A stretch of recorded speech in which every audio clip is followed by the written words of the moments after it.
Good afternoon. This is the regularly scheduled meeting of the Sunshine Ordinance Task Force. Can you call the roll, please? Member Craven? Here. Member Craven present. Member Nee? Member Nee absent. Member Cawthon? Here. Member Cawthon present. Member Washburn? Here. Member Knapp? Here. Member Knapp present. Member Johnson? Here. Member Johnson present. Member Chu? Here. Member Chu present. Member Chan? Member Chan present. Member Goldman? Here. Member Goldman present. Member Williams? Here. Member Williams present. Member Washburn? Here. Madam Chair, we have a quorum. Great. We do have a number of agenda changes.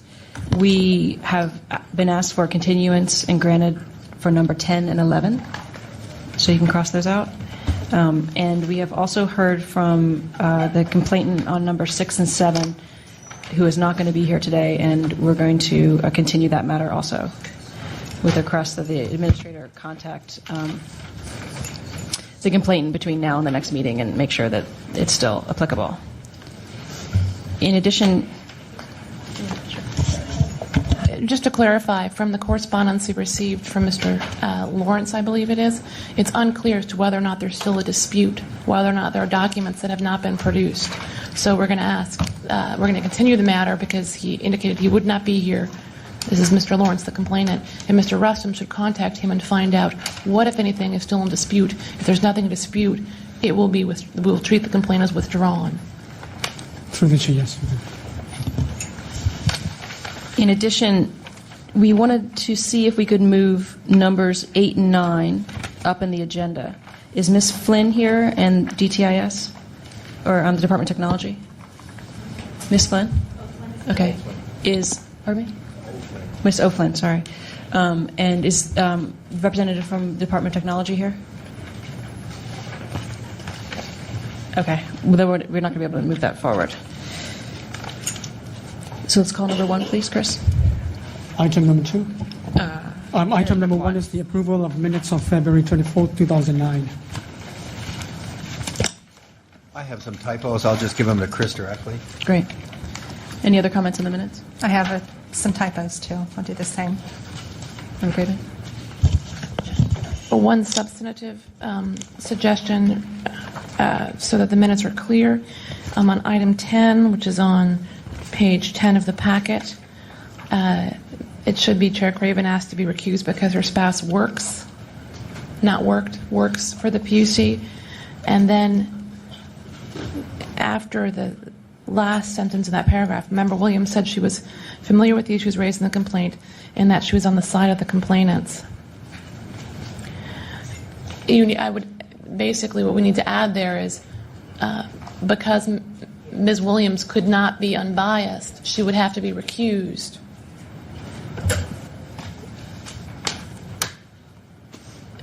And because of that, quorum would be lost on the matter.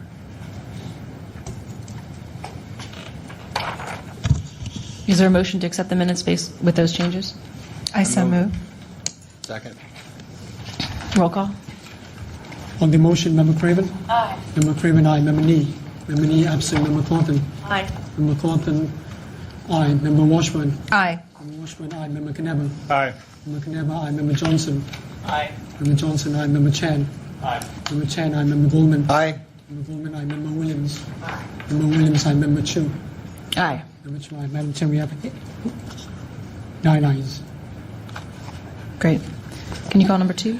Item number 2 is the determination of jurisdiction on complaint filed by Vince Courtney against Labor Standards Enforcement for not providing documents related to a wage-related issue. Members, I move that we find jurisdiction on this item. Is there any public comment on this item? Take jurisdiction. We need a second. Oh, is there a second on jurisdiction? Second. Is there any public comment? This is public comment simply on jurisdiction. Can I hear the motion? Is it for no jurisdiction? For To jurisdiction. find jurisdiction. Oh, okay, good. Yeah, yeah. No comment. Okay. Can we call the jurisdiction On the question? jurisdiction, Member Craven? Aye. Member Craven, aye. Member Nee? Member Nee absent. Member Cawthon? Member Cawthon, aye. Member Washburn? Aye. Member Washburn, aye. Member Knebel. Aye. Member Knebel, aye. Member Johnson. Aye. Member Johnson, aye. Member Chen. Aye. Member Chen, aye. Member Goldman. Aye. Member Goldman, aye. Member Williams. Aye. Member Williams, aye. Member Chu. Aye. Member Chu, aye. Madam Chair, there are 9 ayes. Okay. Regarding number 3, the public hearing on this complaint, is both the complainant, Vince Courtney, and the department here at this time? Yes. Great. So we'll proceed at this time. Mr. Courtney, you have 5 minutes to present your facts and evidence. I have an announcement. I know Mr. Courtney. He used to be on the Sunshine Task Force when I was on before, but I can look at his case objectively. Welcome back, Mr. Courtney. Thank you. Thank you, sir. Very quickly, and I think it's important to give you some background. I represent the Laborers International Union, Local 261. We have 3,300 members in the city and county of San Francisco, and we're engaged primarily in the construction industry. That is the digging and the shoring up, basically all the work on the ground up until, and in some cases, actually the vertical work. I deal primarily in the public sector, which, so it puts me kind of in a situation where I have a fish out of water. Nonetheless, I'll proceed with this case. Not long ago, we learned that the Office of Labor Standards Enforcement, which is not a legislative body, decided to actually what appeared to be legislate and decide between the wage of an electrician and the wage of a laborer. And it's because each contract, the electrician's contract and the laborer's contract, covers a specific type of work. That is the installation of conduit. That's that plastic kind of pipe that goes into the ditch and everything else. And we say it's not really electrical work, and they claim that it's, I guess, part of their jobs. Nonetheless, both agreements statewide cover that work. And so historically, and even at the state level, in no event will the state decide those jurisdictional disputes. And lo and behold, and the facts are fairly clear to me, but I may have to concede a point or two, that the Office of Labor Standards Enforcement here in San Francisco decided unilaterally to select the electrician's wage rate over the laborer's wage rate. Now, the question seems to me to be, must they do that? And if they mustn't do that, then they need to let the normal jurisdictional procedures take place. The state doesn't do that. So we wrote to Donna Levitt, and we said, look, DIR refrains from making these determinations, and this office is here to enforce the rules, not to make the rules as they go. So now tell me, because I'm not an expert, what is your authority? So I'm requesting all documents and things that you used to base your determination of the electrical workers' wage rate over our own. And she was really unable, although I did get a stack of papers and I have familiarity with litigation and everything else. I did get a haystack, but I still didn't get the needle. And that's really what I'm looking for. So after really thinking about this, I've never received the specific authority, because if I did receive that, then I would now know what the appeal process was. So if there is that exclusive authority that Ms. Levitt has in her capacity as the director of the Office of Labor Standards Enforcement, and if she does have that authority, then there must be some sort of notice, hearing, appeal, or something that our union can engage in. Because in this time, we're trying to protect the hours and the work for our membership. So I did not get the document that I was looking for. I did get a response. They did cooperate. I'd never had a chance to talk with Donna. I've known Donna for frickin' 20 years, but I never had a chance to really talk to her and find out what motivates her to do this. And furthermore, we believe that it's not necessary to do so. We think she's simply overstepping and selecting the electricians over the laborers. So I haven't got what I've asked for. Thank you. Are there any other parties of the complainant wishing to present facts and evidence? Seeing none, it's time for the city's response.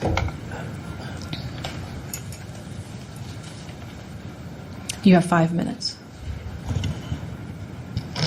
Thank you. I'm Donna Levitt, and I'm the city's Labor Standards Enforcement Officer, and in that capacity, I manage the Office of Labor Standards Enforcement. One of our jobs is to work with city departments to enforce the prevailing wage requirements on city public works construction contracts. On November 14th, 2008, I received a letter from Oscar De La Torre at Labor's Local 261. It was titled Conduit Work Assignments -OLSE Position, unquote. It's attachment A in the documents that I've submitted. In the letter, Mr. De La Torre talked about that he had a question about a formal decision that had been taken by the OLSE regarding the prevailing wage rate for conduit installation. He requested all documentation related to this, quote, new determination, unquote, and he asked me to contact him to discuss it. The day I received his letter, I called him. I had a lengthy discussion with Oscar De La Torre, asked for clarification about his letter. He made it clear that he didn't want copies of decisions that we had relied upon in our many decisions about what's the proper wage rate for installing electrical conduit. He wanted instead a written response about OLSE's authority to make decisions about the correct prevailing wage rate, which I think was reiterated by Vince Courtney just a moment ago. He specifically talked about a letter from the State Department of Industrial Relations, said he would fax it to me, that would show me that the state lets contractors make the decision about which rate they want to pay. And he thought that OLSE should take that same decision, that same position. On November 17th, I received a fax from Local 261 with a copy of a fax from the Department of Industrial Relations, and the fax from Local 261 asked for OLSE's position. That's attachment B. So, in summary about this letter from November, I responded immediately to the November letter. I determined correctly that it was not a sunshine request, that Local 261 was asking for OLSE's position and an analysis of our authority to determine the correct rates. And that's how I treated it. On December 11th, before my analysis was completed and sent, OLSE got a fax from Oscar De La Torre at Local 261 at 3:08 p.m. It's attachment C. I was not at my desk at the time, and I left work on that Thursday without seeing that fax. On Friday, I came to work. First thing I did was I checked and responded to my emails. I met with my supervisor at 9:15. I work on the 4th floor, supervisor's on the 3rd floor. I left her office at about 10:30. I saw the fax sometime between 10:30 and 11. The fax asked for copies, quote, of all the documents and any other opinion, letter, record, case study, agreement, or any other thing relied upon when making this unique determination that the prevailing wage rate for electrician must be paid for the installation of electrical conduit. Neither the cover sheet nor the letter was marked as an immediate disclosure request. At 11 a.m., I left to attend the annual Building Trades Council Moose Feed that Local 261 knows all about and usually attends. And I returned to the office close to 3 p.m., and I had a meeting with an employer about a minimum wage violation.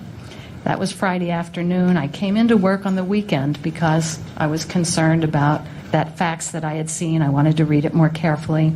I prepared a response, and I left it for the secretary to fax on Monday morning. Monday morning at 9:09 a.m., you can see on attachment D that the OLSE response was faxed to Oscar De La Torre explaining that the request required OLSE to locate and copy a voluminous amount of documents for which I would need additional time. On December 16th, the next day, I received an email from the Sunshine Task Force. I'm nearly done if you Okay, want. quickly, please. Okay. That a complaint had been filed by Local 261 saying that they had received no response. Their complaint was filed at 11:12 a.m., 2 hours after my response to them was faxed to them. On December 19th, OLSC secretary called Local 261 to tell them that their records were available.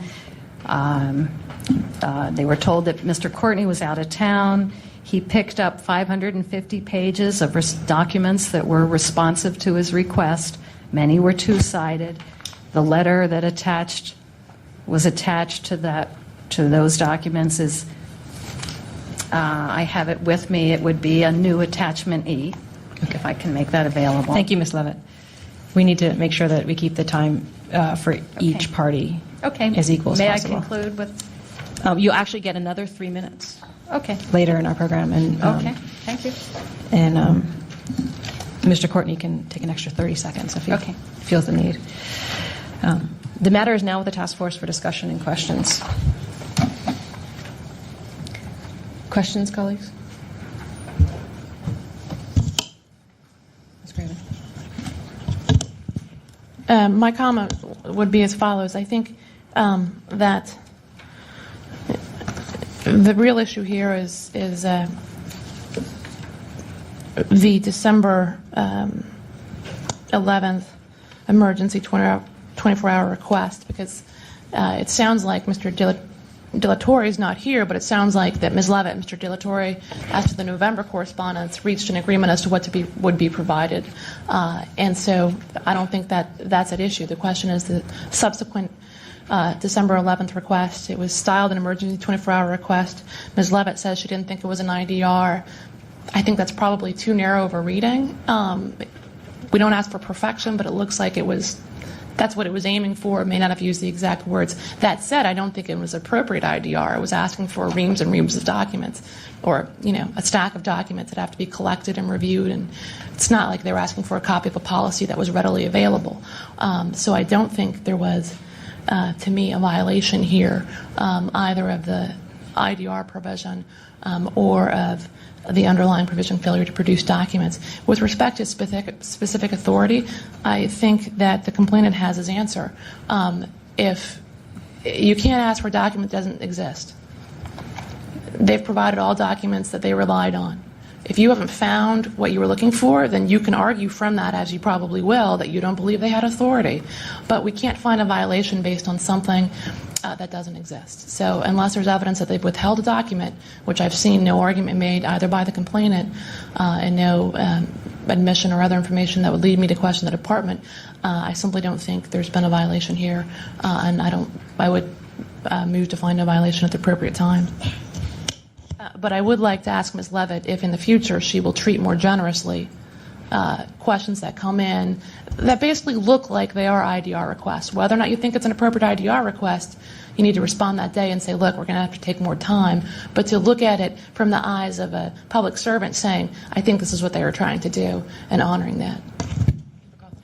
Yeah, I just wanted to pick up on that also. I want to call your attention to number 12, Charles Pitts against the Health Department, and he asked the Health Department something about why the chairman was serving after his term was up, and the Health Department responded. They answered the question, even though he did not make an official document request. In Mr. Courtney's case, he didn't say this was an immediate disclosure request, but he said it was a 24-hour request. Obviously, the letter of the law was not violated, but it seems to me that, in the spirit of sunshine, which the department says in its papers that it really believes in, it could simply have said, and since they were talking to the city attorney, well, obviously he means an IDR, so I will treat it. What's the problem with treating it? Just would save so much time. So that's my comment. Thank you. Any other comments? I agree with Member Craven Green.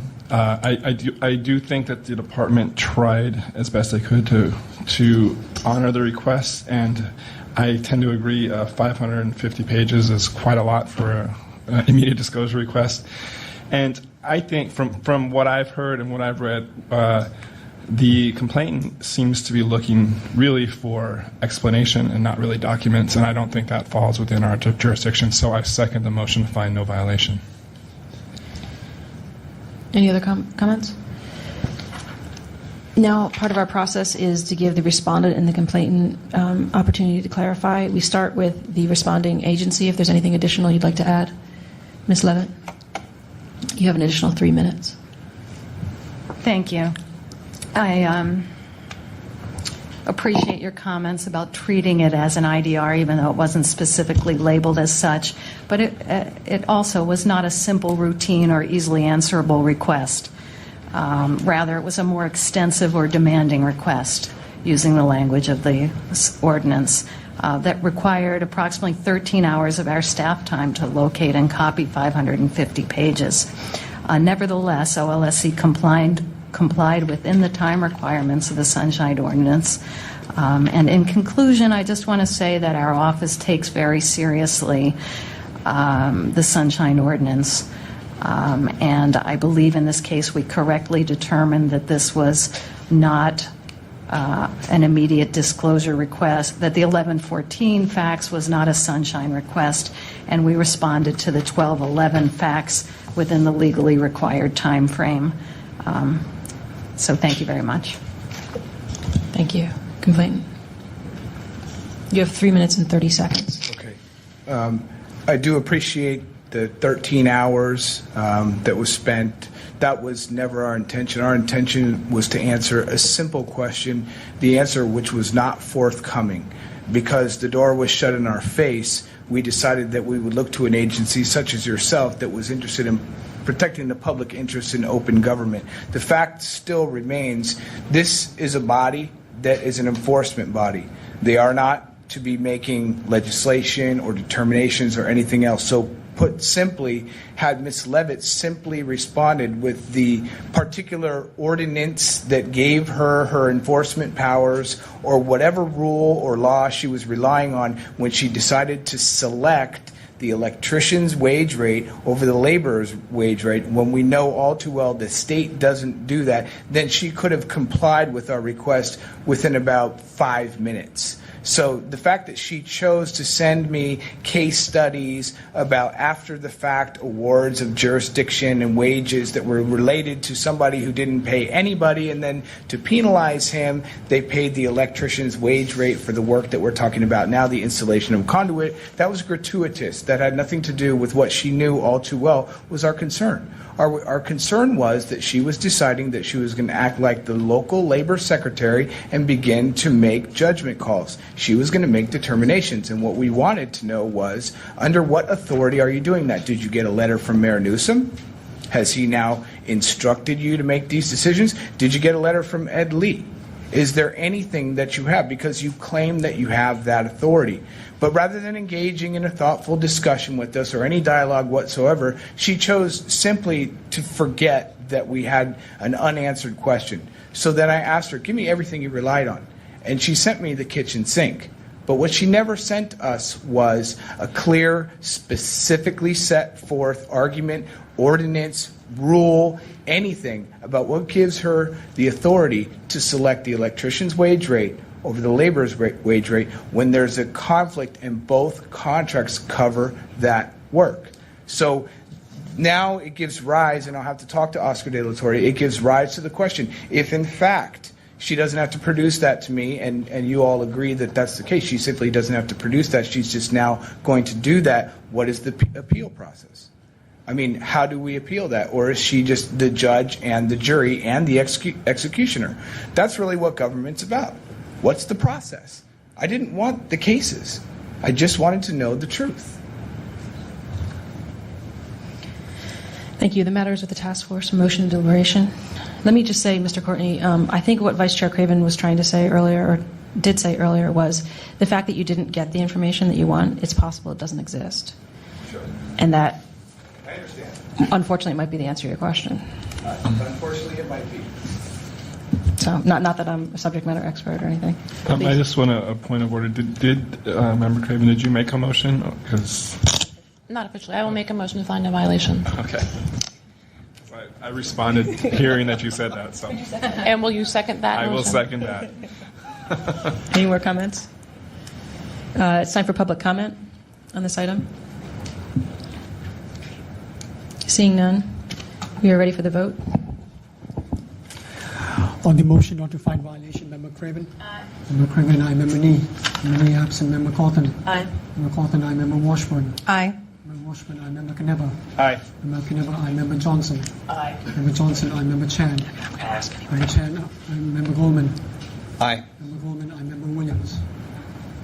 Member Williams, aye. Member Shu? Aye. Madam Chair, there are 9 ayes. Thank you.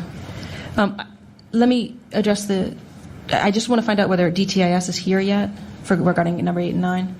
We have some desires to move that. Okay. Let's move on with number 4. Item number 4 is the determination of jurisdiction on complaint filed by Joshua Ark again and Eric Brooks against the Public Utilities Commission. And as with last month, as my spouse works for the PUC, I must be recused from this, and I've been recused before. And I believe Member Williams made comments on the record as to the last time that she could not be unbiased in this matter. So I would make a motion to recuse myself and Member Williams. Is that okay with Member Williams? Without objection? Without objection. Okay, please. Members, I move that we accept jurisdiction on this item. Okay? I second. Is there any public comment on jurisdiction? Combination of 3 minutes. Seeing none, can you call the roll? On jurisdiction? On jurisdiction, Member Craven recused. Member Nee absent. Member Cawthon? Member Cawthon, aye. Member Washburn? Aye. Member Washburn, aye. Member Knebber? Aye. Member Knebber, aye. Member Johnson? Aye. Member Johnson, aye. Member Chan? Member Chan, aye. Member Goldman? Aye. Member Goldman, aye. Member Williams? Member Williams excused. Member Chu? Aye. Member Chu, aye. Member Chu, we have 7 ayes. Thank you. Is Mr. Ark and Brooks here?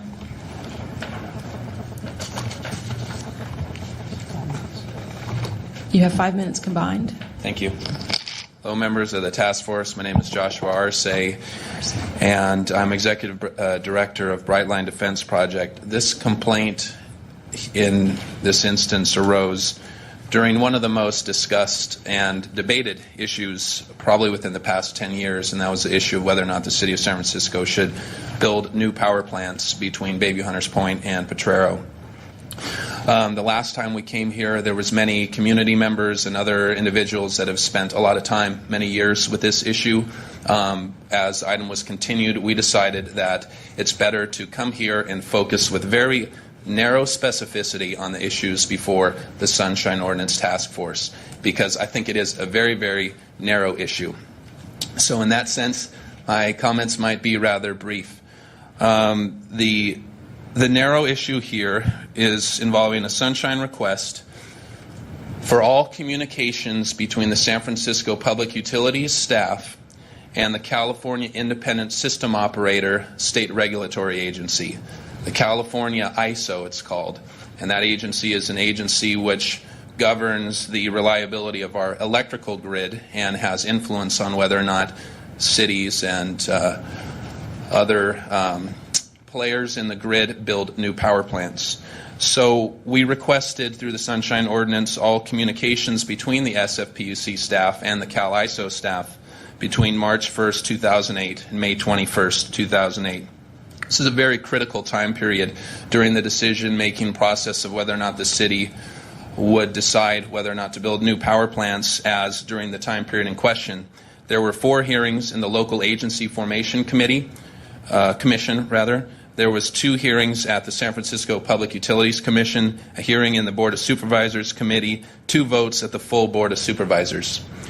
The argument that the SFPUC staff made to these different bodies was that the Cal ISO state regulatory body insisted in private communications between SFPUC staff and Cal ISO staff that the city was required to build these new power plants. The public, the community, advocates, supervisors, and the mayor needed information. We needed to see those communications to know the facts, because this was a $250 million decision for the city and county of San Francisco. We turned to the Sunshine Ordinance to find out the facts. We made a request to the San Francisco Public Utilities Commission on May 14th, 2008, requesting all correspondence between the SFPUC staff and the Cal ISO staff. we received 5 emails. Now, based on representations by SFPUC staff in these various hearings that I mentioned during this critical time period, there was representations that communication was happening back and forth constantly. And the 5 emails forced us to confine our request to make sure that we'd received all communications. I think we went back and forth maybe even 3 times to say, are you sure this is all the emails? Yes, we're sure this is all the emails. All the phone logs, there are no phone logs. Deleted emails, this is everything. We met with the head, myself and 2 representatives of the Sierra Club, met with the general manager of the San Francisco Public Utilities Commission to voice our concern that 5 emails did not represent the breadth of the communications during this critical time period. The general manager assured us this was it. So during that time period, to informally resolve whether or not we had all communications that existed, 2 months was spent doing that, and until the month of July, on July 23rd, we took a stab at requesting the same records from the CalISO staff under their sunshine equivalent. They use the California Public Records Act and an internal information availability policy. July 23rd, we made the same request, all communications. Our request to ISO yielded 4 times as many communications. And the natural question to be raised was, how do you justify 5 emails from the SFPUC staff, 20 emails from the CalISO staff? In an effort to informally resolve this matter, we went back to the SFPUC, who finally admitted that they did delete at least 15 emails on this subject. I understand that they have appeared here today to make that same admission, although they are going to claim that these were routine communications with the CalISO. We allege that this admitted destruction of records violated Sunshine Ordinance Section 67.21 because rather than producing emails, staff deleted them. Is that a warning right there? No, Chris? that's the end. Sorry, you'll get Oh, that's another the 3 end? minutes, yeah. Okay. Later Come on. again? Well, you'll get another 3 minutes Okay. later in just a little bit. So it's a very narrow question, I feel. And I'm going to set this up for the other complainant is going to present a video on this. Oh, I meant you get 5 minutes combined for the 2 of you. 5 minutes combined for the 2 of us. For the 2 complainants. I have an opportunity later to do 3 minutes, right? You could. Can you get it done in that? I can do it then. Okay. Or if I can take the 3 minutes now, I'll take it now. No, it's coming up pretty quick. Okay. So just first time, so I sit down. Yes. Yes, okay. Thank you. Thank you. Is there any other parties of the complainant wishing to present facts and evidence except for Mr. Brooks? Is there someone here from the city to respond?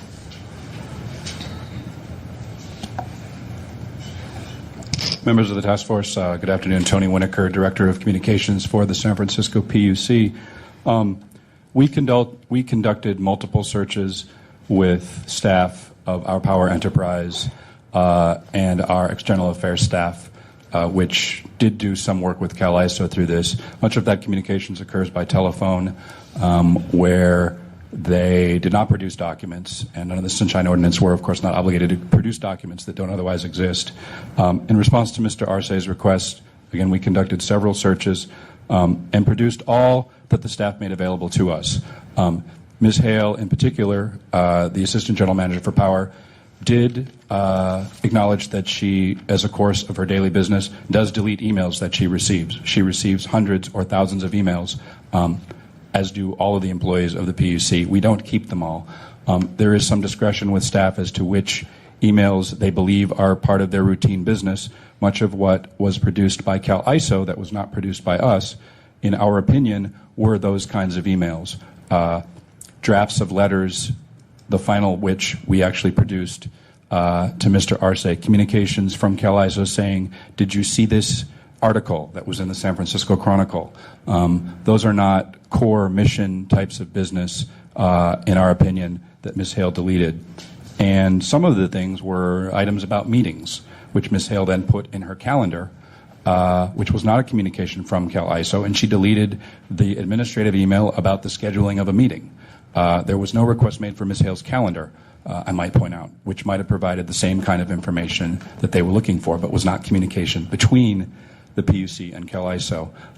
I will say that subsequent to this, because we totally understand the passion and concern in the community for this and other projects, that the general manager at a senior staff meeting, which included staff involved in this request, reiterated and reminded folks that we should be very thoughtful about what emails we consider course of business, sort of regular course of business, I mean, and that particularly if there's an issue that's of concern or there's some scrutiny or activity in the community, that they should err on the side of probably keeping that.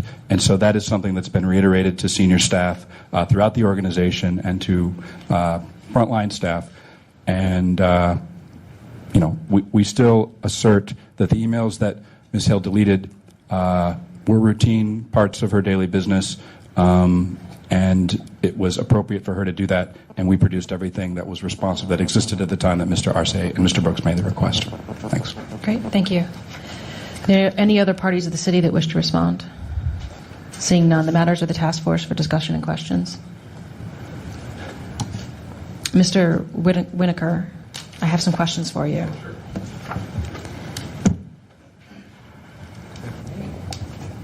So, you agree that there were 5 emails that were responsive to the request? The emails that were supplied to Mr. Arce were the emails that we supplied, yes. Okay, there was not 20.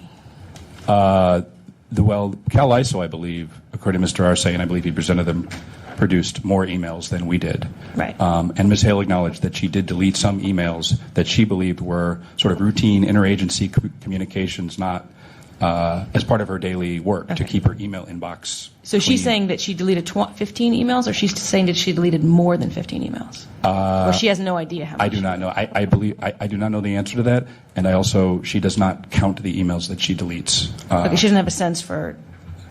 I mean, I would assume that there would be a lot of emails going back and forth during this time, but her sense was there was not. The staff has asserted that there were not a lot of emails that went back and forth, that most of the communications actually occurred by telephone. Okay. I think it's also important to remember that people are asserting what they believe the level of communications between the PUC and CalISO were through that period. That does not actually represent what the level of communication was. There was much less communication overall, from my understanding, from our staff than has been asserted. Yes, we've heard that from many departments on many issues. I'm sure you have. Does the PUC have a written policy on what emails to keep and what emails not, and how to handle documents? It is a more general policy that does leave to staff some discretion as to what is sort of part of their daily business and what are the kinds of records that should be kept. Final documents, final reports, that kind of information staff is required to keep. In this case, we believe that was done. What is the definition of routine interagency communications? We're trying to better define that and refining our policies. And frankly, this complaint has helped us move towards that. Again, as I said, reminding staff to err on the side of preserving things, even if they think they're interagency or routine. So Mr. Harrington communicated that? He has in a senior staff meeting. Okay. Has the members of the PUC taken the Sunshine Training? Yes, and we do have. they take it every year? We do, and as head of the communications department, we offer and give routine trainings to, we've got about 2,000 employees scattered, frankly, across the state, and water, power, sewer. There's lots of different divisions. So we sort of have a roving training group that goes to staff meetings of all the different organizations and divisions in the PUC to give refresher courses on this. Right. And this has been an item that's been added to that discussion, asking people to really think as a community member and not just as a city employee who's got to keep his or her email inbox clean every day. Right. How are backups of your system managed? Pardon me? How are backups of your email managed? I believe it is my understanding that tapes are kept for a year before they are overwritten. They're taken daily and kept for a year. I believe that is correct. So there is a day during that period between March 1st and May 28th that has those 15 emails on it? In theory. In theory. Yeah. Yes. If what I understand from our IT department is correct, then those may exist. We did not go and check our deleted record tapes for this. We have maintained and I believe other departments maintain, that it would be a burden to go and check every backup tape for deleted emails in response to every Sunshine request, of which we get many. What would not be, what subject matter would not be a burden for going to check the backup tapes? Or there just is none that the public could ever bring up that would be important enough? Certainly in response to subpoenas and other matters in litigation, we have had to do that. But as a matter of course, for public records requests, we do not check backup deleted emails and backed up tapes. And when you've done that for subpoenas, have you been successful with the technology in finding what you're looking for? I believe in some cases they have. Okay. Sorry, Member Cawthon. I have a question for Mr. Arce. Thank you, Mr. Wood. Mr. Arce, one of the problems we have when we get these things is that it's really hard to prove a negative proposition, that it's hard to prove something exists if you don't know what it is. So what I'm going to ask you, I've made requests and I have gotten leads to other documents through the documents I did get. So I want to know, you got the 20 from Cal ISO. Could you tell me something in the 20 from Cal ISO that made you believe that there were deleted documents at PUC? Yes. The fact that there was emails that ISO produced that simply did not exist from the SFPUC, to wit. And there was 2 emails in particular, 2 to 3 from early April and around May 1st, suggesting that correspondence that appeared to be drafted independently by ISO to General Manager Harrington and to the mayor were actually drafted by some members of the SFPUC staff. And that, to me, is not routine. There was another email suggesting, there's an April 29th email, for example, that's in your briefing packet. I don't know the terminology, but what's been filed, an April 29th email from a member of the SFPUC staff, Ms. Hale, that Mr. Winokur has referenced, that seems to be Ms. Hale asking the Cal ISO to retract anti-power plant statements that ISO had made in 2 press articles. So that existed. That's something that ISO produced, and I'm sorry that they're not page numbers, but the ISO production is in chronological order, and you can see this email. So that email was given to us by ISO, but deleted by SFPUC. Again, suggesting, the idea that it's routine, just, I don't know, from this point of view, doesn't seem to apply. And for example, there was an email in, Mr. Winokur was correct, there was emails about meetings that we got from ISO, what I think another member of the SFPUC staff called key meetings with key members of the Board of Supervisors, and it had names of a couple of supervisors that Cal ISO was being dragged to San Francisco to meet with, that we got from ISO, but we didn't get with SFPUC. And I do know from talking with other supervisors, they would have really liked to have known who was being met with and who was being privy to this information that everyone was so very, very hungry for. So was it simply, Madam Task Force Member, that's the right title. It was just a simple fact that it existed from ISO and it wasn't from PUC. And when we came here today, at least Mr. Winokur saved us the issue of having to debate whether or not they exist or not, because eventually the Sierra Club members and I did go back to Mr. Harrington with the ISO documents, and he did finally concede that documents had been deleted, but as he had said, he would have deleted them himself. If that answers your question. So I had the same question I had a question for Tony Winokur. So Mr. Winokur, you heard the allegations, anti-power plant statements that were deleted allegedly, meeting information that was deleted allegedly. So what do you say to that? Well, I think, again, we acknowledge that Ms. Hale in particular deleted emails. I think, and I also want to say I understand, and many of us at the PUC understand Mr. Arce's passion, Mr. Brooks' passion, many folks in the community's real concerns about this issue in particular. Some of our own staff may share that, but in this I would ask that we separate. It's how you characterize what those emails were. I know Mr. Arce uses terms like Cal ISO was dragged into this, or we wrote this letter. And I mean, from Ms. Hale's perspective, these were agencies communicate all the time about things like letters and meetings and meeting information with key board members of the boards of supervisors, yes, those meetings did take place. Ms. Hill put those on her calendar. She then deleted the email from someone, or that was sent to someone at Cal ISO about the meeting, because it was another thing in her inbox, which is filled with hundreds of things that she has to keep clear, or else she can't send email herself anymore. She put it on her calendar and then deleted the original email. We understand that Mr. Arce believes that is a significant issue. From Ms. Hale's perspective, it was an administrative item that she could get rid of.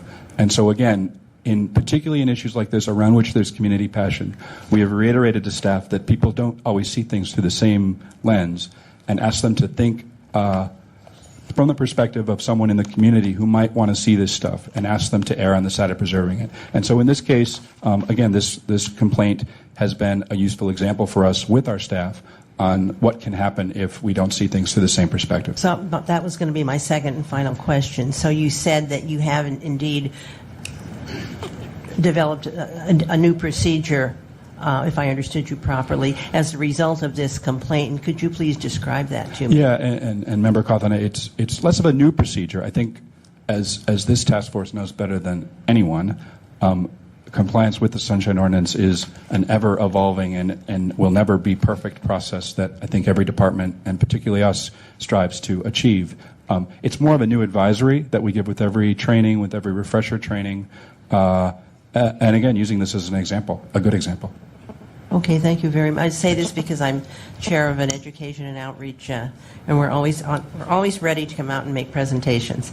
Well, that would be one thing that I would recommend be added, to remind departments to try to see things through the eyes of community members, even if the staff thinks they're routine. Okay, thanks very much. Any other questions? Please. Just in the interest of disclosure, I should inform everybody that I am acquainted with one of the complainants, Eric Brooks. However, I do not feel that the nature of our acquaintanceship will prejudice me in this case. Chair. Please. So I've looked over a lot of these emails quite a few times, and the ones that both the complainant and the responder have talked about are on page 110, 111 of our packet. And I'm looking at these, and I'm trying to say, I'm coming in trying to find how a decision is made. And I can see how somebody who works in an office would say, oh, I don't need this. But I think that they are important. I mean, this one on page 111 of our packet is saying that, you know, who a letter is addressed to, what it's about.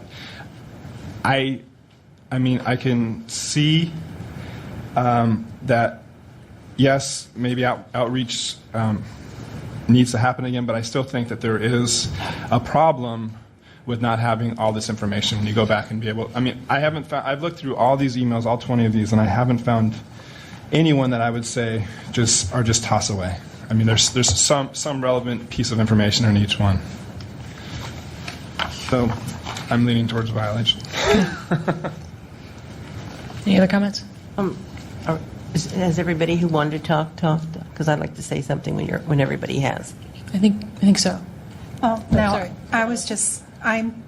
this is a difficult one, but I think I'm leaning towards a violation, too, because the PUC has said that because of this example, they're changing they've issued this advisory, which I think is laudable, but they seem to be saying that they may have erred here by not considering the public's point of view, which is what Sunshine is all about. It requires the government to take the position of the citizen in these matters. Yeah, I would just say that, I commend Mr. Winokur because he's been here before, and I know, personally he's a real Sunshine advocate and he's very forthcoming. But I mean, looking at the evidence, it does seem to me that it would be appropriate for the people who have the power to delete to be a little more judicious about what they what they do away with. So I would be inclined to find a violation too, and we certainly would be inclined to make a Sunshine presentation if anybody wants one. Mr. Winokur, I'll probably be in touch with you. Hanley? I just want to say, since I've been here, the PUC is always a very pro sunshine, and I thank Mr. Whitaker for always putting sunshine as a priority. But like I said, like what Member Coughton says, these documents are very important and shouldn't be deleted, and all documents should be kept and intact. You delete something, it means something suspicious or something funny is going on. So I decline a violation. I move we find violation of 67.21. I think it's premature. That's number 5 on our agenda, and we are now at number 3. Oh, sorry. You know how I like to follow the agenda. Yes. Sorry. I have another question, or a question this time. The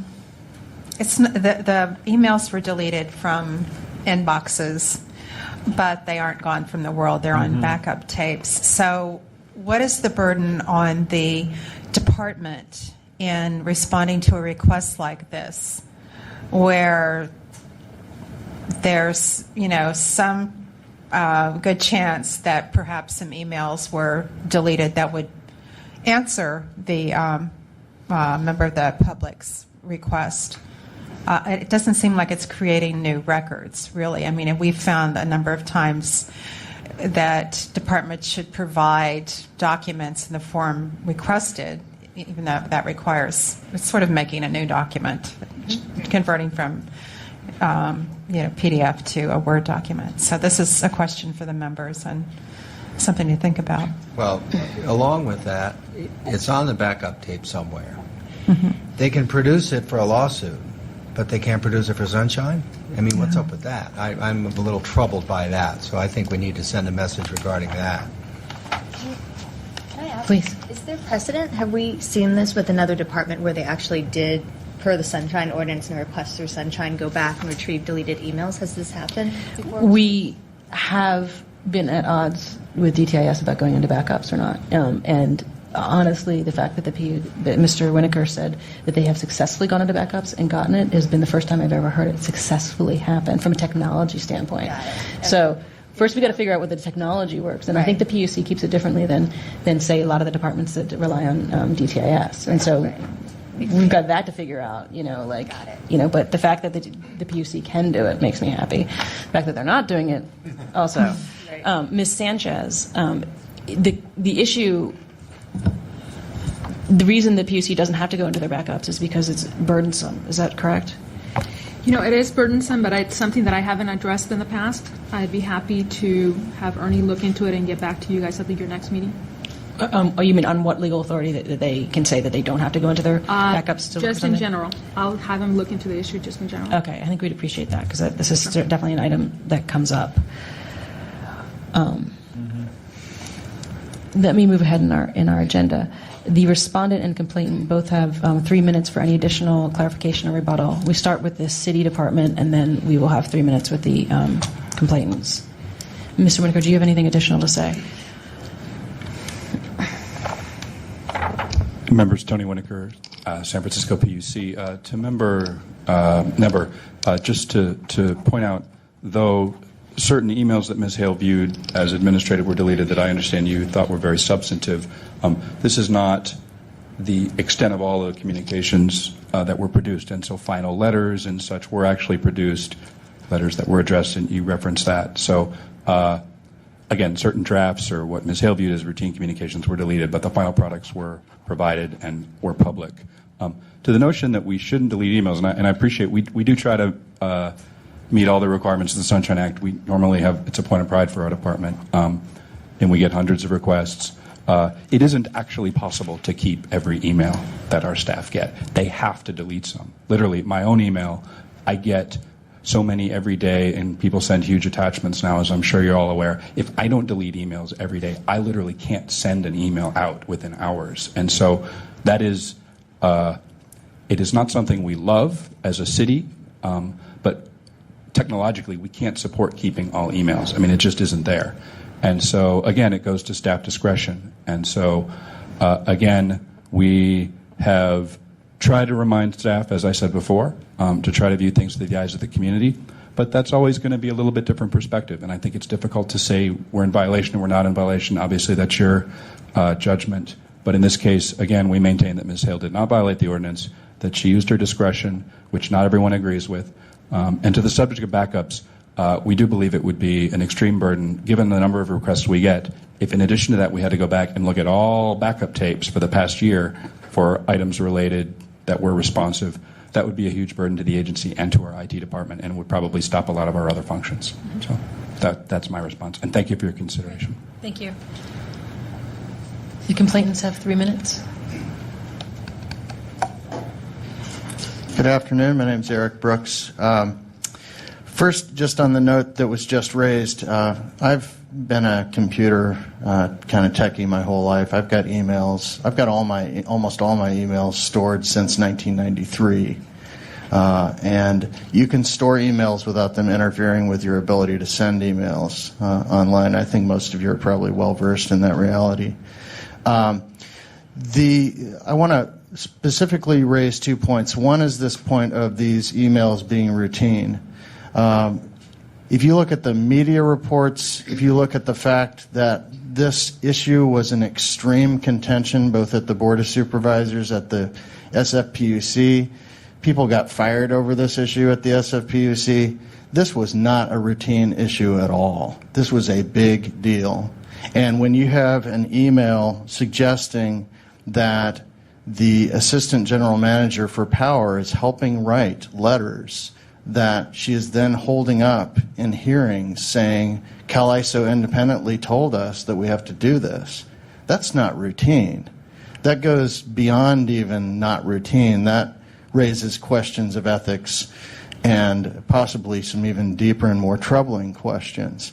As well, the alerting CalISO to the fact that there's going to be an activist rally about this at City Hall. That's not routine at all.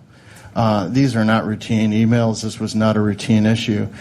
I am glad that it seems that many of you are leaning towards finding violation, but I can tell you from 5 years of working on energy issues and having to deal with the SFPUC staff over that time, that this is just the tip of the iceberg.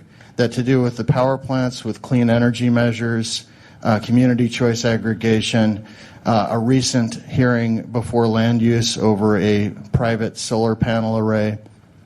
Many times the SFPUC Power Enterprise staff and Laura Spangen of I think runs the Office of External Affairs, have gotten up in front of the public and supervisors and done similar twisting of stuff that is revealed in emails like this, that they're gaming the public testimony.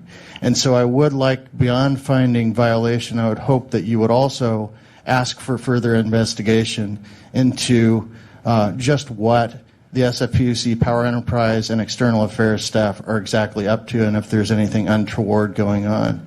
During all that 5 years that I've worked on these things, there have been indications that there are various private interests that might be the reason for this obfuscation. So I would hope that you use whatever power of the pulpit or powers you have to dig in and investigate yourself and ask for further investigations. Thank you. Thank you, Mr. Brooks. Yeah. The matters with the task force for motion and deliberation. Does anyone think that there is more than one violation here? Well, the question is, what part of the ordinance was violated? The case was pretty clear. 467-29-7. The mayor and all department heads shall maintain and preserve a professional and businesslike manner all documents and correspondence. Ms. Sanchez, do you have different reading on this? I did not write this memo, so. My issue with that is she a department head? Mm-hmm. We've oftentimes considered department heads to be the mayor at Harrington. Yeah. Although this woman seems to run an awful large department. Mr. Nee, do you have any comments on that? Comments on When we, 6729.7a, the mayor and all department heads shall maintain and preserve in a professional and businesslike manner all documents and correspondence, et cetera, Yes. et cetera. It's the department heads. Whether this woman from the PUC, who runs not the entire PUC, but a significant portion of the PUC, will be considered a department head.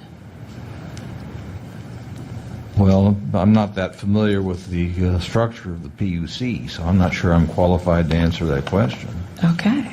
I know someone that is. But, the buck has to stop somewhere. And if we don't find a violation on the part of this person, even if the person is not a department head, I'm not sure that excuses. I mean, the violation is there, apparently. Whether it's a department head or not, and the person, the party that who actually handled the communication in question, in this case the emails, one way or the other, it seems to me that somewhere there has to be a line of responsibility there. And there were a couple of additional remarks I wanted to make, since I have the microphone, to the respondent. It's not necessary that you approach the microphone, sir. Just a couple of things that you and your staff might consider going forward. First and foremost, in light of Proposition 59, which enshrines into the California Constitution the principle of the people's right to know, it creates kind of a, I guess you'd call it a balance test, but the bottom line is you have to err on the side of openness here when you're thinking about what to do with a document, whether it's electronic or printed. The other thing is all city agencies have access to the city attorney's office, and if there is even the slightest doubt, good idea to consult the city attorney's office on it. Okay. Are we comfortable with 6729.7? Does someone want to make a motion? Are we Section?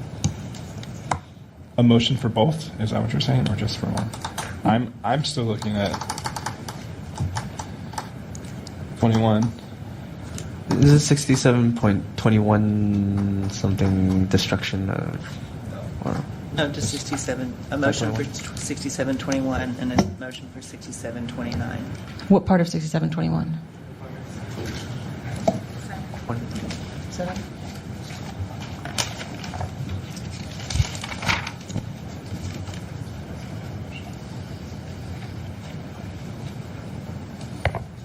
I move that we find a violation of Sunshine Ordinance Section 6729-7. Second that motion. Okay. Thank you. Does anybody want to make an amendment to it? I would like to make a friendly amendment to also find violation of 67.21. Which part of it?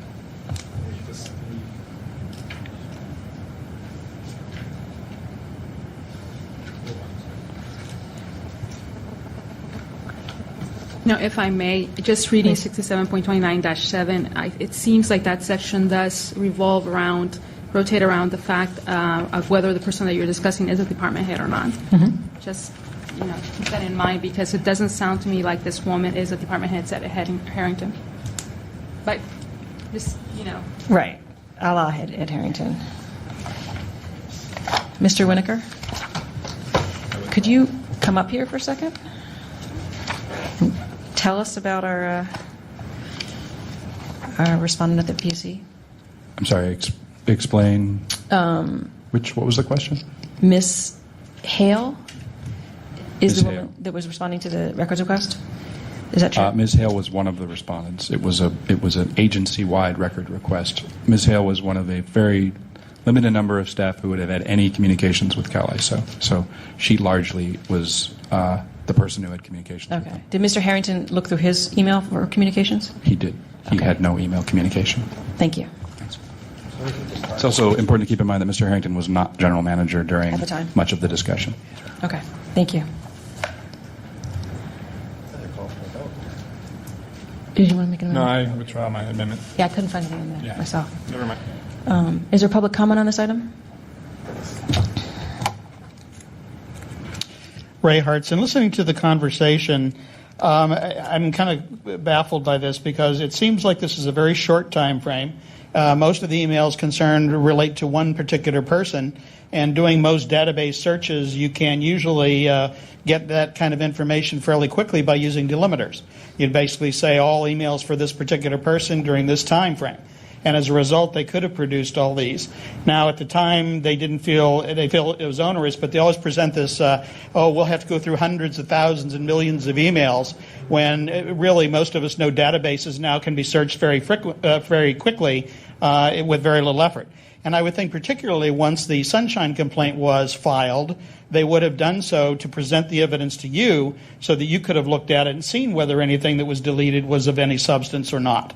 And since the complainant did go to the ISO and get the information from them and have cited some examples where the information that was deleted was not just daily innocuous information, it was substantive information which related to the substance of the request, I think that's very concerning. The second thing is the gentleman from the PUC has said, we have thousands and thousands of employees. And my reading of what he said was basically we have thousands and thousands of employees who arbitrarily make the decision of what they will and won't delete. And I didn't, and with all respect to Member Cawthon, I didn't hear him say anything that they have done anything substantial to change the procedure. It's just like, we've sort of indicated to people that maybe they ought to be more careful, which really doesn't do much of anything except, business goes on the way it is. Very frankly, if they did get a subpoena and they had to produce these records, they would probably do it and probably do it in very short order. And the simple fact that they didn't choose to produce them here so that you, as a deliberative body, could consider both the emails that they had deleted and those that they had presented and decide of your own volition whether or not they were appropriately deleted or whether there was something else going on, really does put a very bad light on it. And I agree with Member Chan that basically when you get a situation like this with the government, most people are going to assume there was probably at least one or two things in there that they took the chance to eliminate because someone looked at it and said, you probably shouldn't have said this. Thank you. Is there any additional public comment? It's just public. Yeah, you cannot. Am I able to? No, you're named on it. Sorry.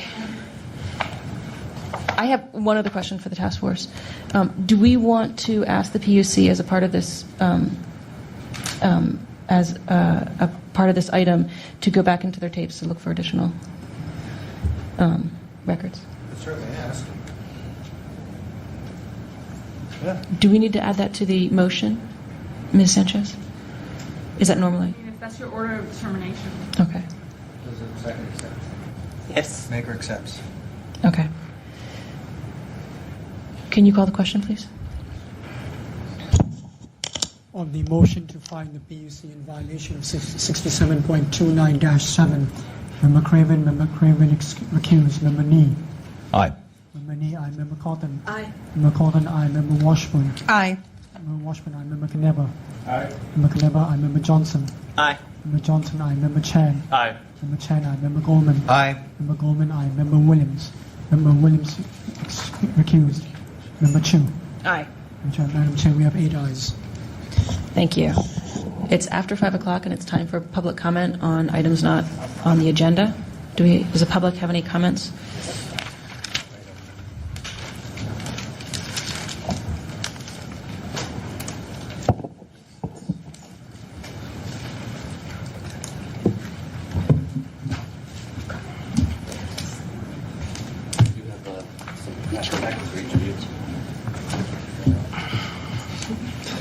These are emails that show that there was information that existed, and we never received copies of it.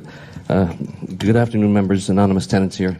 When our case was heard, there was information that exists that was not made available to us at the time of the hearing. and we were in the dark, same as the task force members were. DBI sent letters to Sunshine Task Force official email address, attention to Mr. Rustin, and these letters contain the reasons why DBI challenged jurisdiction and DBI's defense. But this information was withheld from us at the time of the hearing. DBI's letters contained information about matrix report and how DBI justifies their cost of $650 for a one-page document by using matrix report and information that DBI uses paper flow software. Should this information have been available to us, we would have been able to look into the matrix report and paper flow software capabilities, and we could have addressed DBI's defense and challenged Mr. Strawn's misleading statements at the hearing. The outcome would have been different. There were 8 members present at the time of the hearing, and the vote was 5-3 in our favor. But we still lost because the members and we could not challenge DBI's defense and misstatements. The members should not vote against the public knowing that there is crucial information that was withheld. It does not make sense for us to file a new case when the present case should be reheard and give us the opportunity to review information that exists and address DBI's defense and Mr. Strawn's misleading statements. For the reasons stated, we ask you to grant us a rehearing for the public's interest and protect the public's rights for public documents and records. We believe that this is the task force mission. Thank you. Thank you. Is there any other general public comment? Oh, the gentleman left his.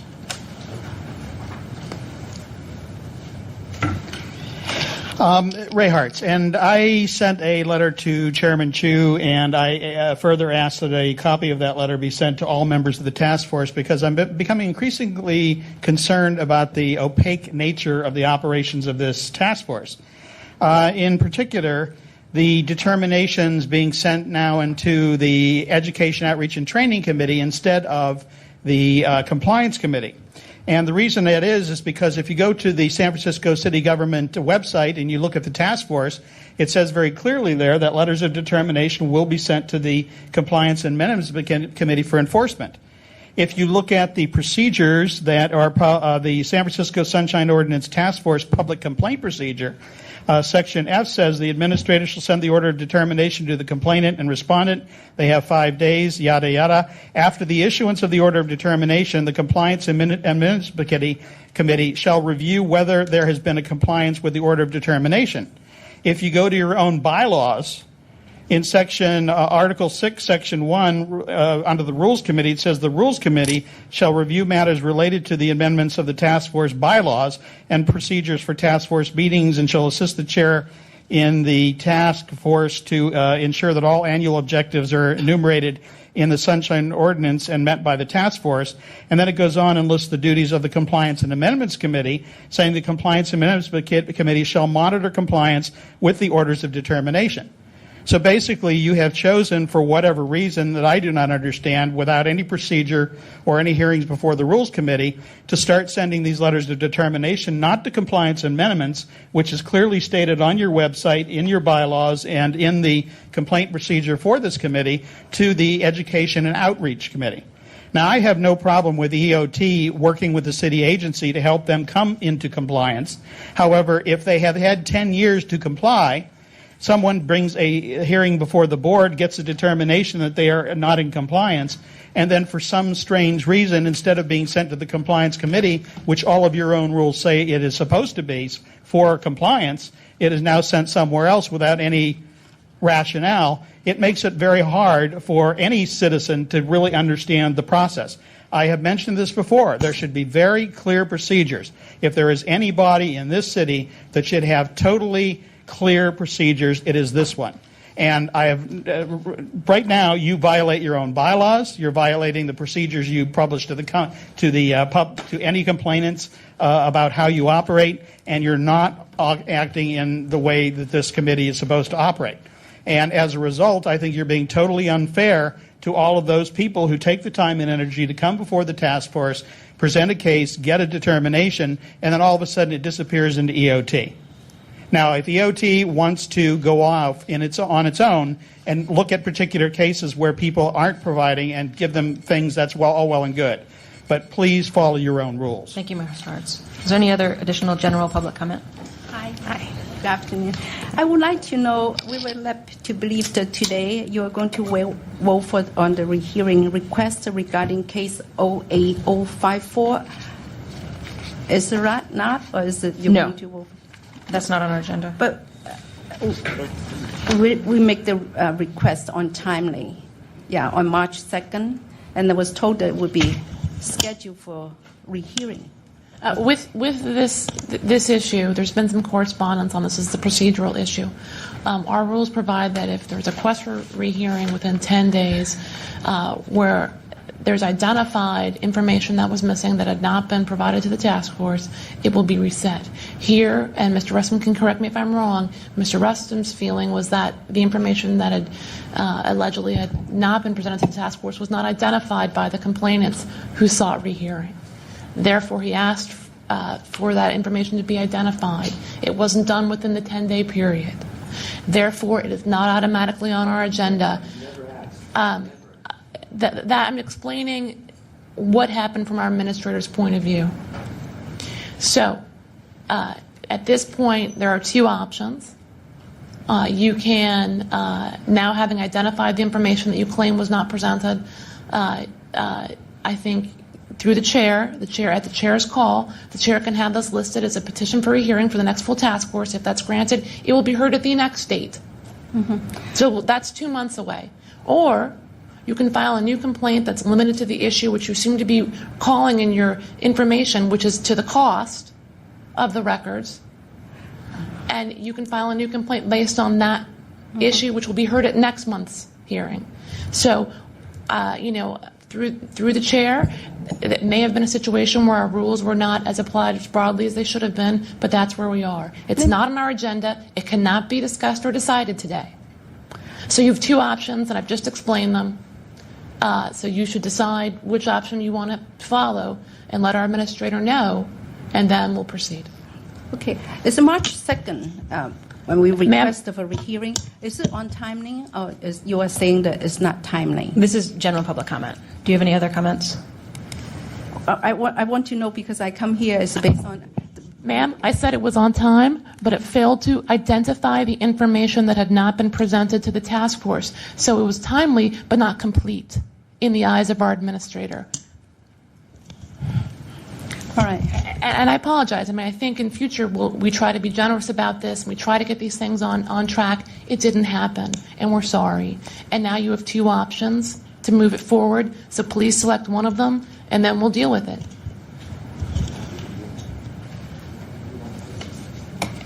Okay, I'm not the actual complainant. I support the position and request for rehearing.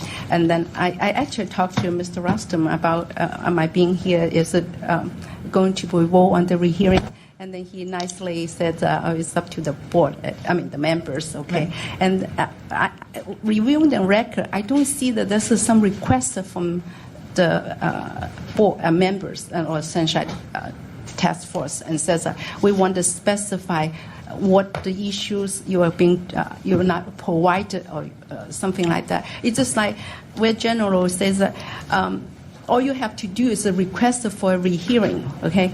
So it's the first time I guess we get involved, and we thought that that's what it takes. So we request that according to the records, so we follow up and says, we requested. We don't know if there's some specifications have to be identified. What was not there? Actually, we're still asking for document as of today for identify what is what the Department of Building Inspection claiming that the Metro report will answer all the questions. We read the many pages, so we could not find the page and has not get the answer yet as of today. And this other was a paper flow. That's the software they use. And then we tried to asking what model they have. Until yesterday, they finally say the paper flow light. And then we have to look into the function of paper flow, and what they can do, what the capacity are. And those are issues. I actually asking for your assistance as a public member for this kind of issues. What is the best way there's no money involved. We just want the public Thank you. record. Thank you. Thank you. Is there any additional public comment? Seeing none, I think we're up to number 8 on the agenda. Chris? Item number 8 is the determination of jurisdiction on complaint filed by Rita O'Flynn against the Department of Technology. I move we find jurisdiction on this issue. I second that. Through the chair, a point of order. Through the chair, a point of order. Members, and for Mr. Winokur, I don't believe you were here at this time. Items 6 and 7 have been continued. There was correspondence from Mr. Lawrence received that it was ambiguous. It was unclear as to whether or not there were still items at issue. So this matter will be continued to next month. Mr. Russom has been tasked with contacting Mr. Lawrence to identify whether or not there are specific documents that have not been produced. If there are no specific documents, this matter will be withdrawn. And if there are still documents at issue, then it will be continued to that hearing. Thank you. I guess a point of order or something. I didn't get number 7. Was number 7 in our packet? Is it just me? I have 6 and 8, but I don't have 7. Does everybody else have 7? It's been continued. Huh? We're not hearing so it today. it wasn't in the packet. Okay. But 6 was. 6 is also Steve Lawrence. Right. So. Okay. Got it. So we have a motion to find jurisdiction on number 8. Is there any public comment on this motion? Seeing none, can you call the roll, please? On the motion, Member Craven? Member Craven, aye. Member Nee? Aye. Member Nee, aye. Member Cawthon? Aye. Member Cawthon, aye. Member Washburn? Aye. Member Washburn, aye. Member Kneba? Aye. Member Kneba, aye. Member Johnson? Aye. Member Johnson, aye. Member Chan? Aye. Member Chan, aye. Member Goldman? Aye. Member Goldman, aye. Member Williams? Member Williams, aye. Member Chu? Aye. Madam Chair, there are 10 ayes. Thank you. Mrs. O'Flynn, you have 5 minutes to present your case. Ms. O'Flynn, sorry. Good evening. My name is Rita O'Flynn. I think this is a simple matter of the now you see them, now you don't record. I, underneath the Sunshine Ordinance, requested to review a file regarding my property at the Mayor's Office of Housing. I reviewed the file on site, was able to review quite a bit of communication that was documented by email. Upon my departure that day, I requested a copy of the files. When I received the copy, most of the emails were not provided. I contacted the Mayor's office again, hoping that this was just an oversight. I was told that all the emails that were in existence were in fact in the hard files and anything else had been deleted from their electronic files as per their policy. I contacted the Mayor's Office of Technology, and after some communication, I was informed that I could come by and pick up a disk that would have all of these emails. My husband went to pick up the disk, and we were denied the access to that. Thank you. Thank you. Are there other parties of the complainant that wish to present facts and evidence? Yes. Great. Good evening. I'm Mark O'Flynn. I'm sorry, you have 3 minutes. Okay, thank you. So I'd just like to point out that under Section 8.3 of the San Francisco Administrative Code, it states that current records and storage records may be destroyed 5 years after they're created. So I think there's probably some issue over how long emails should be maintained by a department. One of the exceptions is that records that are less than 5 years old may be destroyed within a shorter period of time if the description of such records and the retention period applicable to them are set forth in a schedule for the systematic retention and destruction of those records. And it's prepared by the department head and approved by the mayor and by the city attorney. So I would think that generally records should be kept for 5 years unless there's an exception provided by the department head that's been approved by the mayor. And that would be corroborated by 67.29-7 that states that correspondence and records shall be maintained. So this is a situation where my wife went in to review records in the city office, saw emails, requested copies of them, was not provided copies of them. When she requested follow-up on them, was told that they had been deleted from the department's email system. There's also Section 8.5 of the San Francisco Administration Code that provides for the establishment and use of the Records Center. And that is in what essence the Department of Information Technology actually is. They're responsible for making backups of all the mayor's office departments' emails. So that's why we submitted a request to them. And the request was made in, I believe, November 14th, possibly November 14th. And he responded under the immediacy of the request that he would respond within 10 days. He did respond within 10 days and told us that they would be ready to be picked up. I went down to pick up the records, was informed that they were not available, and he told us that they just needed more time. He didn't provide a reason for not providing the records to us until January 14th, 2 months after our request. So it's in violation because it didn't meet the immediacy of the statute. Thank you, Mr. O'Flynn.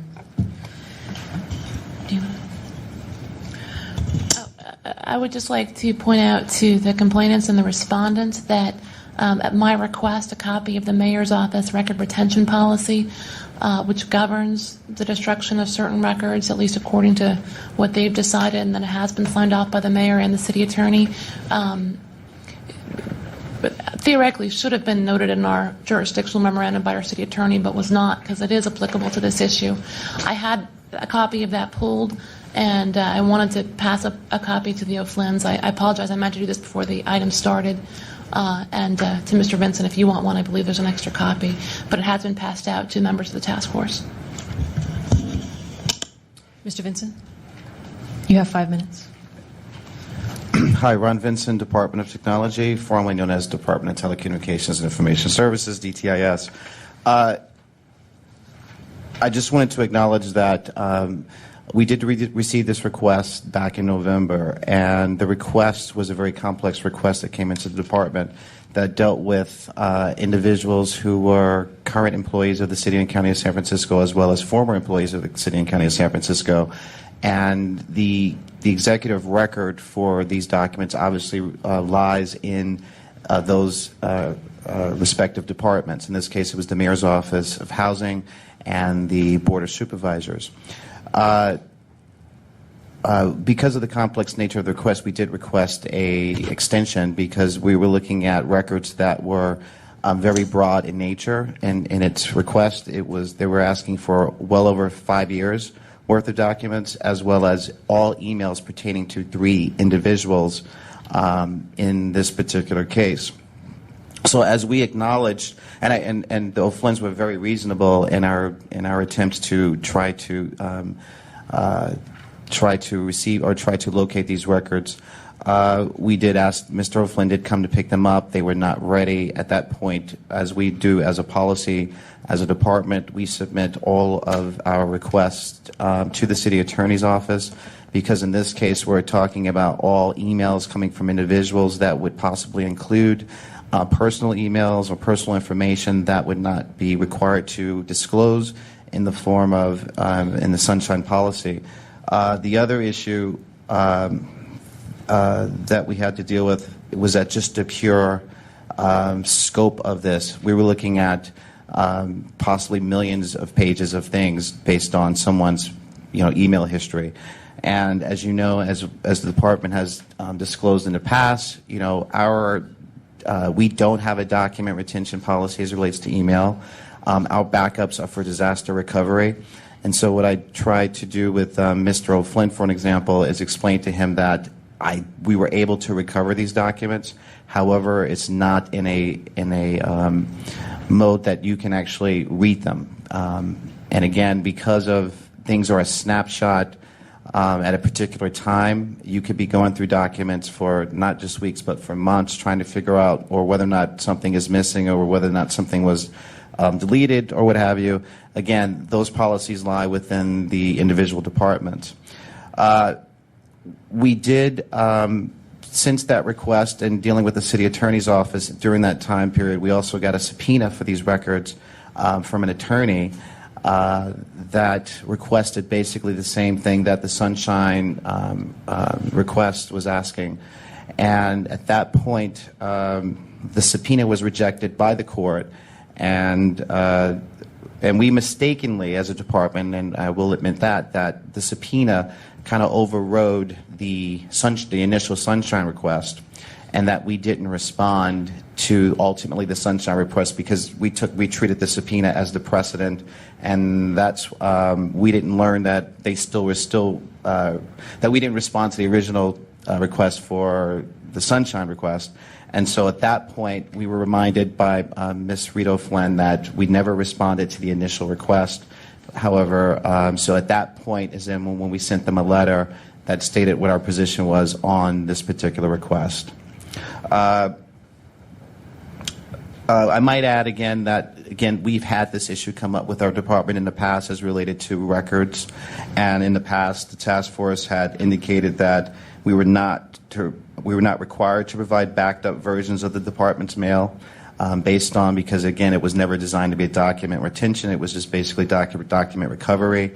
And we did respond ultimately did respond to the O'Flynn's request. Thank you, Mr. Vinson. Is there anyone else from the department that wishes to respond? Seeing none, the matter is with the task force for discussion and questions. This is a very difficult issue, and seeing as this is the second issue on our agenda dealing with deleted emails, we can see this is a recurrent problem within the city.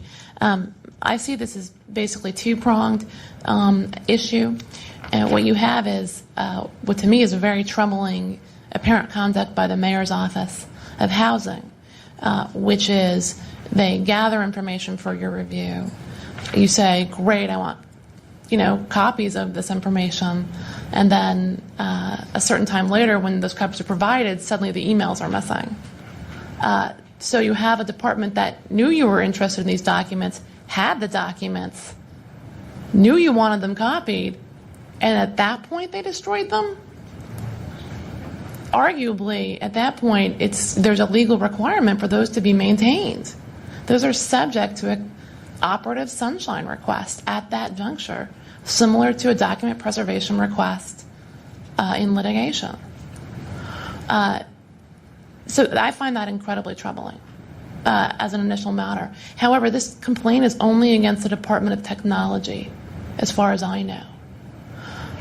Therefore, that issue really isn't before us. But I would suggest if you want to explore that more, you might file a complaint against the mayor's office directly, whose conduct, it seems, is underlying this issue. That the individuals in the department who destroyed the records between the time you reviewed them and the time you received the copies. All right, so I think that's kind of an aside, but could be relevant to the other complaint. And the mayor's office record retention policy goes to that issue, right? It goes to was the mayor's office correct in destroying these records? What we have before us today as a separate issue is when there's a backup that exists, it appears that the Department of Technology, who is the respondent here, their position is stated in the email from Mr. Vince to Mr. Fraser that looks like was sent to the Central Ordinance Task Force on February 17th.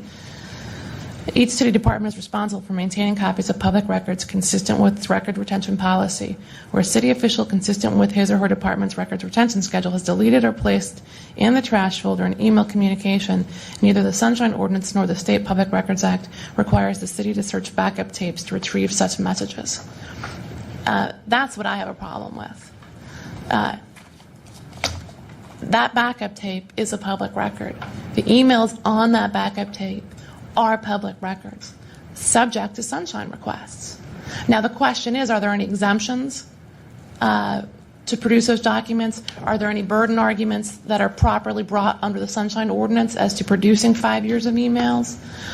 Could there not have been a negotiation to narrow down the scope of the request, to use keyword searches on the backup tape that would produce a smaller range of emails? And also, the additional issue is that under the Public Records Act, another provision that unfortunately wasn't tagged in our jurisdictional memo, but 6253.9 deals with electronic records. And the way this is handled on the state level, which again is not necessarily my preference, but this is how it's handled. When you're talking about searching backup emails, and this is consistent with how it's handled by the federal courts, the requester may be charged with the cost of extraction to get those emails. That's 6253.9. So if DTIS was going to say, look, it's going to take us, and that's not with reviewing them for privileged information, that's bringing up the backup tape, doing the search by years or by topic, and producing them. That's going to take X amount of office hours. You're going to have to pay. If you want these records, you're going to have to pay for that. And that's the process that's authorized by 6253.9 for this sort of situation. And it's what various newspaper clients that I deal with have been dealing with at the state level as well. So that's how it's done. So I fundamentally disagree with the department's position here that these are not public records subject to the Public Record Act or the Sunshine Ordinance. That's false, in my view. That's wrong. The question is, what's the right solution for the production of those records? And I think it is 6253.9, which would require the complainant in this situation, because it is a backup tape that has to be restored, it's not current, to bear some cost. And it may be in the requester's interests to maybe perhaps use a narrower request or a narrower time frame to make the cost of extraction less. So I believe there's been a violation here, and I will find the provisions that I would wish to cite in the order of determination. But I do think this is a significant issue that we are facing every day, and that it's significant for the department as well. And I think it needs to be consistently decided and determined by this task force as to what message we're giving the departments. But that's my long-winded story. Sorry. So what you're saying, Erica, is that the records needed to be produced, and you suggest DTIS charge for it, or DT charge for it. I'm not suggesting, I'm saying these records are covered by the Public Records Act and the Sunshine Ordinance because they're electronic records, which are not kept in a live system, but they're kept on backup tapes. 6253.9 addresses that. And it's in our good government guide that we're all given and that we should all bring with us. Yeah. Oh, I'm sorry.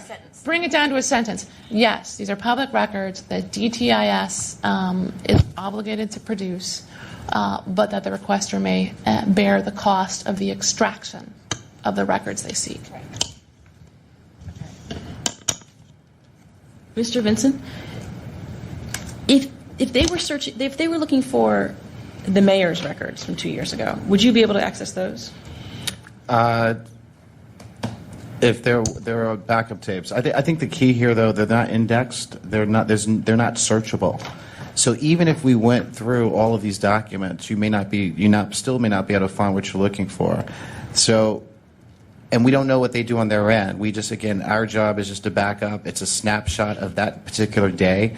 And when you're looking at records that are over 5 years old, I mean, the system, if it takes a snapshot on a Wednesday and takes another snapshot on a Friday, you're looking at, and just say that person on that given week had 500 emails, you still have to kind of sift through. I mean, there's really no way to find what you're looking for based on the way it's set up without indexing. We can't just do a keyword search and do it that way. Right. You're right. I mean, in the cases of if it's like a trial subpoena, we actually do not know how that works. When the city attorney, for an example, has a case and they need backup records, I mean, they I don't know if they have a system in place or if a private company has that kind of thing. We've never had that that issue before us. But I know if you were asking me to go through 5+ years of someone's email account, going through every backup, and the backup could look differently each day. I mean, you're talking about millions and millions and millions of stuff that you have to sift through, and that's not something from a department standpoint we can spend at any time. And I don't really know how we can actually calculate a dollar figure to what that would cost, whether it's a salary, whether it's the paper. I mean, just one individual, and we did a check, one individual for 1 year was about 2 cartons of stuff, and that's just for 1 year of just paper. And again, I don't know what was in there. And then it takes the time to go through each one of those to make sure that my Social Security number is not on any of those documents, or someone else's Social Security number or personal information. So that's why, and I believe it's with the city, because again, our ultimately at the end of the day, our departments, as a department, we take our we take the leadership of what the city attorney recommends of us at the end of the day. So we just kind of follow them. You guys are the experts on sunshine law. We look to them as the experts to sunshine law, and then we respond accordingly. Mr. Vincent, so if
say that's correct or that's incorrect. So I just wanted you to understand why, in my opinion, Ms. Shields created a violation as far as I'm concerned by not showing up. But insofar as the response to your request is concerned, I think they went over what they had to do, in my opinion. So I just want to let you know that. If you had anything to say, I'd be willing to listen. So what you're really kind of telling me is that when somebody sends a response, then it doesn't have to be correct. That's what you're telling me. Because see, all the information that I gave you pretty much tells you that she did not provide she lied to me. Everything, the one page, the last sentence says he was voted in as chair in January 2008. The document that I provided, it doesn't say that, and that was from the minutes. And it says it may have been a mistake. It says he was voted in February 08. So there was a mistake, but they still provided you with the answer. There may have been mistakes, but they provided you the ordinance. I'll take this. I definitely think the problem is that she did provide you with the answer to your question, even though she didn't have to. I think, in that sense, whoever wrote the note to you provided you with the answer, but they weren't required to, because you aren't required to create a document, and they created a document to answer your question. Okay, but could you explain to me, if they're not required to provide factual information, what's the difference? But, instead of sending me this, they could have sent me an invoice for toilet paper. What's the difference if they don't have to provide accurate information? I think they did attempt to provide you the information, which is the rules that govern the election of the officers. Looks to me, in Ms. Shields' haste, and she admits she wrote it in haste, it looks like she made a mistake on to the date. And she admits that in her response. She also identifies that it was her and her office that prepared the response, which is one of your questions, and that the information came from DPH Representative David Nakanishi. So you've gotten all the information. Okay. There's no more information that I think we can help you with. Sometimes what departments do is imperfect, but we can't hold them in violation for reaching what we may consider the wrong decision. All we can do is hold them in violation if they fail to provide public records, and it looks like here they provided you the information you requested. Okay, because Can I make a motion? We're not yet ready yet. No, not yet. Unless anyone has anything else to say, Mr. Pitts, you have another 3 minutes. If there's anything else you'd like to address. I'd like that those documents that you're talking about where she made it in haste or whatever. I'd like a copy of those documents as well.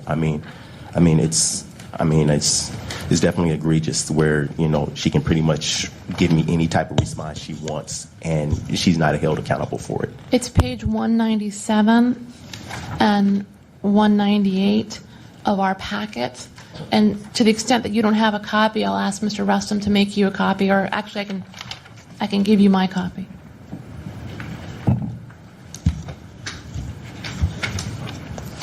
This just doesn't look right at all. Where she can pretty much send me any type of response, and it's not accurate at all. I don't think it's moral at all. Is there anything additional? No. Thank you. The matters of the task force for motion and deliberation. So, I'm reading. It appeared to be at first blush a violation of 6721E, which says authorized representatives shall be at the meeting. But it does also say at the end to explain the basis for withholding the record. So I could ask Ms. Sanchez, is that an appropriate violation to find? Since they didn't, as far as I'm concerned, they didn't withhold the record. Could we still call it a violation of 67.21E, which requires that a representative come to the hearing? That's not my call. It's you guys' call to make. That's not my call. You guys have to discuss that. I want to see I'm interested to hear what Eric. What I would say is the ordinance is not perfectly crafted, and there are instances where we say things like, the custodian of record shall appear and explain why the document was withheld. It's not always about a document. Sometimes it's about a meeting. Sometimes it's about an oral request for oral information. The way we've consistently applied that section of the ordinance is that we require a member of the respondent to come and answer our questions about the violation of the ordinance. Hopefully, I don't actually think we've addressed that in this round of revisions, but maybe we should. But that's how we've interpreted it. Maybe we should have addressed that in the amendment. But so then I would just find a violation of 67.21E, but also commend the department for going the extra mile and providing creating a document in response when that was not necessary. Is there a second? No, before we second it, if they send him a response and he doesn't understand the response, it's of no essence. Do you understand? He didn't even get to have a copy of what we had. She's not here. He doesn't know what we're talking about, and he's leaving here again for the second time. And this is only creating the same problems that we had last year over and over again. If Mr. Pitts does not understand, if Ms. Shields had been here physically, maybe she could have made him understand. This is the problem that I'm having. When they don't show up, they feel like they don't have to show up. That's why I asked you, is it a reason that they don't show up, or they're just not going to show up? Because maybe she could have talked face to face, so they could have went out in the hall and got it clear. But you know, I just want to say that we are finding Ms. Shields in violation for not showing, because that's a precedent that we do that when a representative doesn't come. However, somebody wrote a note saying the reason that Mr. Mecki is still chair is because elections are only held in odd-numbered years. So he will be chair until 2010. So that's what it said, Mr. Pitts. And so we're finding her in violation for not showing up. But indeed, she did, in my opinion, answer the question, and they didn't have to. They didn't have to. All they have to do is provide documents. But if they didn't have a document, they answered the question for you, and they don't do that. The departments don't always do that. They just say, "Well, we don't have the documents, so we're not going to tell you." But the department went overboard, and they told you why. So I mean, in my opinion, they did good and they did bad by not showing and to talk about it. Thank you. So that's my motion. I hope I can get a second. You did. You got a second. Question through the chair. I'd like to ask Mr. Rustum, when you received the note from Ms. Shields that she did not plan to attend, did you attempt to contact her and let her know that by not attending she may be in violation of the ordinance? Through the chair, no, I did not. Okay. Respectfully, I would suggest that when you are notified by anybody henceforth that attendance is not intended, that you let them know that there may be a violation in their non-attendance. Thank you. Doyle? I think that Mr. Pitts asked for all of the information so that he could understand, and that maybe if she came, he could have understand. I know that when we're sworn into office, there's a document, and maybe that's a document. An email explaining when his term ends is different than the public document. So did he get a public document? Any other comments? Public document. It's time for general public comment. Is there any public comment on this item? Seeing none, if everyone's comfortable, I think we're going to take the vote. Can you call the vote? The motion, Member Craven? No. Member Craven, Member Nee? Are we voting on the motion? Aye. What is the motion? Member Nee, aye. Member Cawthon? Aye. Member Cawthon, aye. Member Washburn? Aye. Member Washburn, aye. Member Caneva? Aye. Member Caneva, aye. Member Johnson? Aye. Member Johnson, aye. Member Chan. What's the motion? 67.21E. Failure to show. Aye. Member Goldman. Aye. Member Goldman, aye. Member Williams. Aye. Member Williams, aye. Member Chu. Aye. Member Chu, aye. Member. Then, Chair, we have 9 ayes and 1 no. Thank you. Could I just say that I also had it in the motion to say in the letter that we commend the department for creating a document in response to the question when they didn't have to. Yeah, that was part of the original motion. Is that part of the motion? Okay, great.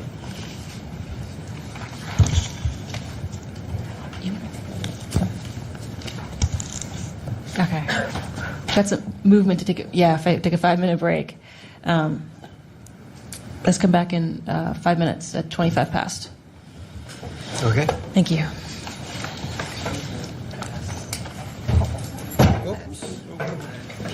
One member can never. Oh, darling. Nobody can prove anything.